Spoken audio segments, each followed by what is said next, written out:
আম কাটার পর কি করছো? আম চাষছি। কেন আম থেকে কি করবে? খেয়ে দেখবি আম ছেঁচকি।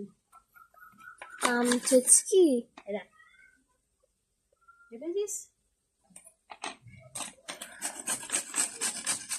আম চাচা লঙ্কা দিয়ে নুন দিয়ে চিনি দিয়ে যা লাগবে না।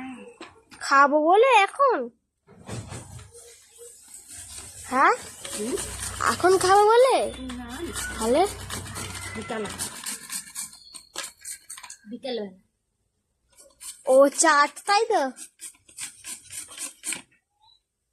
করে রেখে দেবো, একটু করে রেখে দিলে ভালো লাগে খেতে।